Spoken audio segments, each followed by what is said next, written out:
Hey guys, Kathy Rankin here with your weekly soaps roundup. I don't know what is going on the soaps right now, but it seems that every single show is borrowing the same plot line as every other show. There's like these recurring themes going on, and you'll see what I mean when we get into it. So let's dive into The Bold and the Beautiful. In what could possibly be the most drawn-out storyline ever, Thomas learned about the baby swap and struggled to tell the truth, which would ruin his chances with Hope. Now, Thomas eventually decided to keep the secret and threatened Xander and Flo to keep quiet about Hope's child, and Liam decided to move on with his life, which meant moving in with Steffy and his daughters. You know what? The rest of us would also like to move on with our lives, so please, writers, wrap this plot up and come up with something new and more exciting. If you read the message boards in the comments like I do, the audience is running out of patience quickly. Coming up, Thomas's obsession with Hope turns dangerous. Now, on Days of Our Lives, a dying Will asks Sonny to marry him, while Xander sees the opportunity to play the hero and came forward with Dr. Rolf's diary,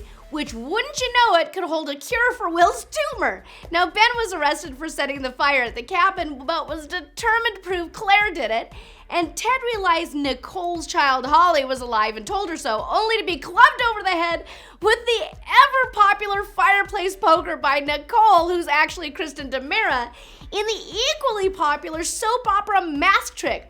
What can I say, guys? I mean, just what can I say? Coming up, the Brady family mourns the loss of their matriarch, Caroline Brady. Not to be confused with Carol Brady from the Brady Bunch. Okay, over on General Hospital, Shiloh was freed after Harmony took the fall for him and claimed she drugged the tea that Christina and Sam drank.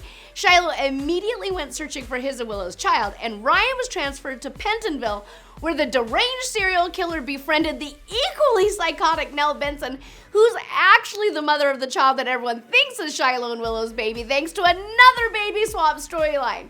And Joss decided to hold a seance to conjure up Oscar's ghost to get closure. Well, now that sounds perfectly reasonable. Ghosts seem to be the hot new soap trend. What with Hillary haunting Devon on Y&R, and now this. Coming up, Willow makes a confession. Now, I'm happy to say that over on The Young and the Restless, things are getting really good and the acting is quite stellar. Adam agreed to hand over Chloe to Kevin in exchange for Phyllis, and as long as Kevin stayed in town to be his pawn, unfortunately, Kevin later found Phyllis escaped the room he was holding her in. Now, meanwhile, Nikki forced Victor to reveal his blood disorder to his children, and the great mustache named Adam as his successor at Newman. However, Adam didn't want it and told him to give it to Victoria, who would gladly take his sloppy seconds.